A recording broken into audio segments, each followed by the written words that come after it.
Back now to breaking news that ESPN has suspended anchor Jemele Hill for 2 weeks for calling on NFL fans to boycott the Dallas Cowboy advertisers. Hill tweeted in response to Dallas Cowboys owner Jerry Jones, saying yesterday that if his players disrespected the flag, that they simply will not play. Here now, Super Bowl champ Burgess Owens, author of Liberalism or How to Turn Good Men into Whiners, Weenies, and Wimps. Burgess, thanks for joining us. Have we turned big, brolic NFL football players into whiners and wimps? I think we can surmise that's what's happened here. But Charles, first of all, good talk with you again. I wanted to say this: I'm so thankful that we have a president who's willing to draw a line so we can have this conversation, because we're seeing now the true dark underbelly of Marxism and socialism that's been going on in our community for years. We're seeing kids who have been taught that this is not a country for them. You see elitists like this Hill, who's actually making it in this country and has no clue about free enterprise, no clue that she's stealing the hope of kids looking up to her, and she's arrogant enough to think that she can truly, by herself, damage the owner of the Cowboys.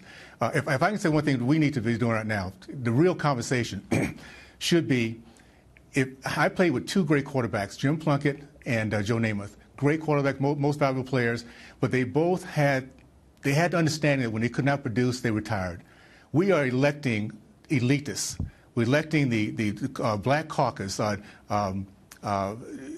these guys, Elijah Cummings, John Lewis, guys who have not done a thing for their race for decades, but vote in line, in sync with their white socialist leaders. So we need to look at what we need to get done and start firing these guys, finding somebody to primary. I think our country needs to come up against them because they have done nothing for our black race but given us less hope. Well, Burgess, and misery. I hear where you're coming from, and I think some of the old thinking, I think we have wasted a lot of time relitigating and refighting the wars and battles of yesteryear, wars and battles that we won 50 or 60 years ago, instead of looking at what's happening within the community now and what's going to happen with our children in the future, because we're woefully unprepared for that. But having said that, Eric, the feedback I always get on Twitter is that somehow these NFL players have become the victims, that they have a right to protest, and that it's compounded the anxiety and frustration of people who believed in the cause in the first place. Well, they do have a right to demonstrate, but what happens is we have organizations that, in order to protect their brand, they set parameters on what can be done and not be done.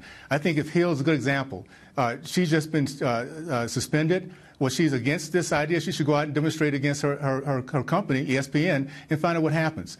Companies do things to make sure their brand is protected and they can increase their profit line. If the NFL really cared, they would have set parameters so these kids could actually know that when the offseason comes, do whatever they need to do. There's a lot of programs that they can actually be part of that helps their community.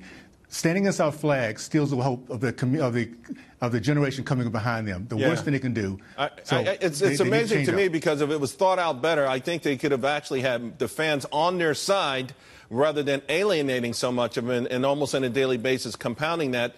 But now, having said all of that, what about the idea of celebrating how far we've come? I think occasionally that wouldn't be a bad thing to do as well. Boy, have you hit it on the head. And here's where it comes down to. If we understand our history, Karl Marx said something many years back in 1800. The first battleground is rewriting of history. We understand what we've done together and how well the black community did as it was coming out of slavery. We would all be so proud of not only what we did together, but our future and what we can do together in the future. So we have to understand that that's the fight, is to understand our history so we can be proud of our present and have a great vision for the future. And that's our fight, for sure. Those folks didn't have any time to protest, right? They had to get at it and make a life for themselves. Burgess Owens, Thank you very much. Really appreciate it.